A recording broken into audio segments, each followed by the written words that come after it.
Hello everyone, welcome back to my YouTube channel, that is the BH Law Entrance Exam by your coach Bakul Hanspal. This is Bakul Hanspal, the founder and the CEO of this edtech startup. And today this video is going to be about part 2 of cyber laws. अगर आपने part 1 नहीं देखा, I'll recommend you to watch that. मैंने आई button पे लगा रखा है. Apart from that, static legal reasoning के टॉपिक्स हैं, miscellaneous legal reasoning के टॉपिक्स हैं, क्रिमिनल लॉ की सीरीज थी. ये बहुत सारी चीजें हैं जो आप देख सकते हैं, जो कि क्लैट एग्जाम के लिए बहुत रेलिवेंट है, जो मैंने बहुत सिंपल भाषा में उसको एक्सप्लेन करके रखा हुआ है. इनफैक्ट ये वीडियो भी एक बार आप अगर पार्ट 1 देखेंगे, आपको बेटर कनेक्ट होगा, डॉट्स अच्छे से कनेक्ट होंगे, क्योंकि आपको बेसिक चीजें पता चल जाएंगी. ये तो लास्ट पार्ट रह गया चैप्टर का, जो क्लास 11 की हम बुक से कर रहे थे. Whether you are preparing for law entrance exams और whether you are preparing for class 11th mid term और फाइनल एग्जाम्स, ये वीडियो बहुत रेलिवेंट है. ठीक है. सेक्शन 66 एंड श्रेया सिंगल, ये पर्टिकुलर चीज क्लैट एग्जाम में भी पूछी गई थी. क्लैट 2023 का पेपर थे, if I am not wrong, और 2024 का था. This particular question was asked. There was a full dedicated message based on it. Section 66 and Shreya Singhal. So पहले let's understand the trajectory of this particular case. यहां से ये चालू होता है कि information technology amendment act bill pass करा जाता है लोकसभा में इस पर्टिकुलर डेट पर, विच वाज 22 दिसंबर. फिर 23 दिसंबर 2008 में इसको राज्यसभा में पास करते जाते हैं. Though this particular part was not tested in our school. मतलब इस वाले flow chart kind of thing से क्या ही पूछ लोगे क्वेश्चंस की डेट पूछोगे क्या, मतलब of course it does not make any sense. Doing this particular part, just this part would make sense however, है ना, क्योंकि ये मेरे को इसके भी चांसेस कम लगते हैं बहुत, लेकिन इसको लास्ट टाइम के लिए बस देख लेना. ठीक है, एंड में देख लेना जब एग्जाम के लिए रिवाइज करोगे. अदरवाइज क्लैट वाले इस पर नजर देखो, नजर इस पर होनी चाहिए बोर्ड पर. ठीक है, तो ये चीजें हुई थी. देन 2009 में व्हाट हैपेंड कि अमेंडमेंट एक्ट फाइनली आ गया, which came into force, information technology amendment act 2008. Then सीधा 2009 में cut to 2012. Public interest litigation PIL file करी गई by Shreya Singhal regarding the constitutionality of section 66A of the central government ने क्या किया, it issued an advisory prohibiting any arrest which is pursuant to section 66 of the act unless such an arrest is approved by the senior officer. Senior officer को specify कर दिया कौन है senior officer, not below the rank of inspector general of police in metropolitan areas और superintendent of police at the district level. तो you have मतलब defined what और interpreted rather कि सीनियर पुलिस ऑफिसर का मतलब क्या है. कोई भी अरेस्ट हो इस पर्टिकुलर सेक्शन के अंदर, इसको अभी के लिए रोक दिया जाए.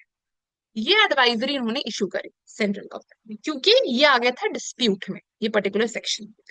2015 में क्या हुआ, supreme court in the case of Shreya Singhal versus the union of India declared section 66 of the act as unconstitutional. Let's see what actually had happened due to which this particular section went unconstitutional. अब यहाँ पर क्या section में क्या बोला गया था, it made a punishable offense for any person to send grossly offensive or menacing information using computer resource or communication device. Simple सी बात है, ऑनलाइन ही. At the end of the day, these two terms pertain to the online sphere only. They are trying to donate कि online, so denote sorry, कि online particular sphere के बारे में हम बात कर रहे हैं. They are trying to denote that. What do these two phrases rather denote? Grossly offensive और मिनेसिंग इंफॉर्मेशन.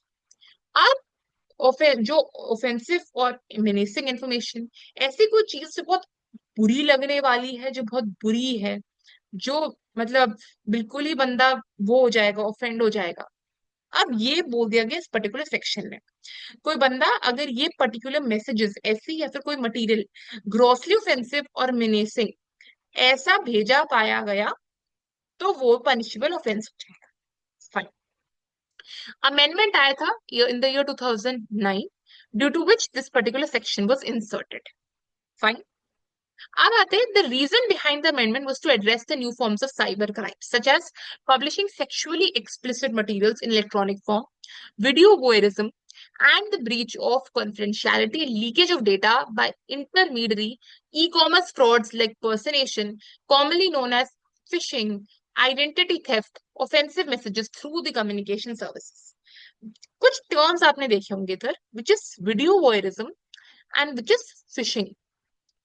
क्या है ये टर्म्स, इसको देखते हैं। Video voyeurism, voyeurism basically means किसी की प्राइवेसी को इन्वेड करना एक ऐसी जगह जो बिल्कुल प्राइवेट होनी चाहिए। जैसे for example, if somebody is using a trial room there of some particular apparel store, कोई बंदा कपड़े खरीदने गया है और उसको ट्राई करने के लिए वो ट्रायल रूम में गया है और वहां पर उससे वीडियो बन रही है, ठीक है, उससे बिना पूछे, that is going to be a part of video voyeurism and that is a kind of offence. ठीक है। फिशिंग इज, आप अपनी मेल खोलो, मतलब मैं जस्ट एग्जांपल दे रही हूँ, अपनी मेल्स खोलो कि आप देखोगे ऐसे बहुत सारे आप मैसेजेस फ्लड करे होंगे जो स्पैम में काफी टाइम तक रहते हैं, या बहुत रेप्यूटेबल ऑर्गेनाइजेशन से हो, है ना, और आप किसी की पर्सनल इन्फॉर्मेशन मांगो, आप ईमेल आईडी एड्रेस वगैरह इसके लिए रजिस्टर कर लो, फोन नंबर दे दो, एक्सेट्रा एक्सेट्रा, या फिर अपना पासवर्ड बता दो, क्रेडिट कार्ड नंबर बता दो, लास्ट के 4 डिजिट बता दो क्रेडिट कार्ड के, etcetera etcetera, you trying to do that, that is a part of phishing. वो सब झूठ होते हैं। You are purporting, you are representing yourself, misrepresenting as if you belong to reputed companies and you are trying to render some services to the people and you want to induce people to reveal their personal information, fine, that is a part of fishing. ठीक है, video voyeurism, you understood this particular thing. और बहुत सारी new forms of crime जैसे deep fake बहुत ज्यादा बढ़ रहा है आजकल के टाइम पर, तो ऐसे न्यू न्यू क्राइम्स बढ़ गए ईयर 2009 तक, बहुत हो रही थी। जैसे पहली वाली वीडियो में मैंने बोला, जब ये चीजें बनी थी, साइबर स्पेस बना था, इंटरनेट बना था, तब हमें इतना नहीं पता था कि इतना, आई वुड से, परवेडिंग हो जाएगा, परवेजिव हो जाएगा, कि क्राइम्स इतने बढ़ने लगेंगे साइबर स्पेस से रिलेटेड। फिर धीरे धीरे हम लॉस आए थे, पहले कोई लॉ नहीं था इस पर रेगुलेट करने के लिए।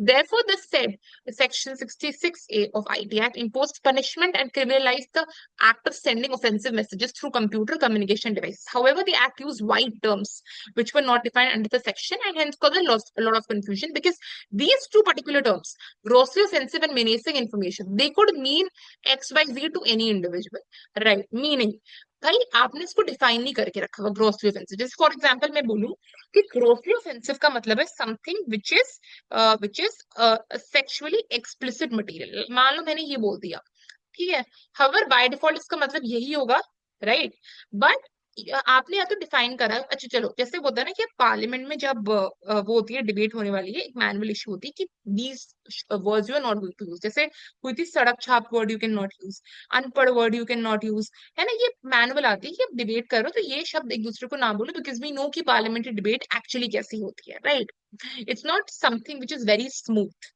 ठीक है, ऐसा नहीं है। तो ये वर्ड्स आते हैं कि आपके वर्ड्स नहीं बोले तो manual lists those words.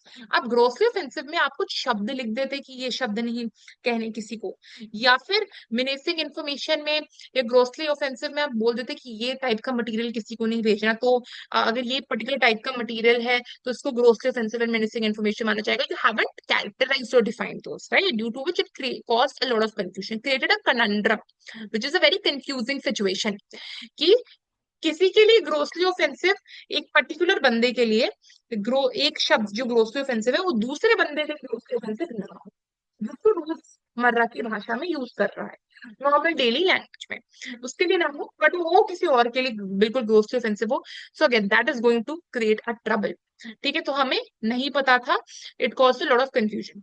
In the year 2012, Shreya Singhal versus the union of India case, this case came into existence. बहुत सारी रिट पिटिशंस हुई थी फाइल, जिसको कंबाइन कर दिया गया श्रेया सिंगल के नाम से अंडर सेक्शन 32। 32 क्या है मेरे को, अच्छा, I won't ask you to put that down in the comment section, I tell you myself it's as well. That is right to constitutional remedies. Constitutional remedies, you know about it, heart and soul of the constitution. It lists a lot many things, writs and all.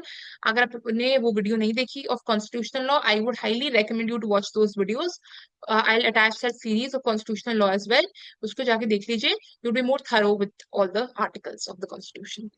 ठीक है. Fundamental freedom of speech and expression, which was guaranteed by the constitution, Article 19 में. तो immediate cause of this concern in the petition was Section 66 of the Information Technology Act.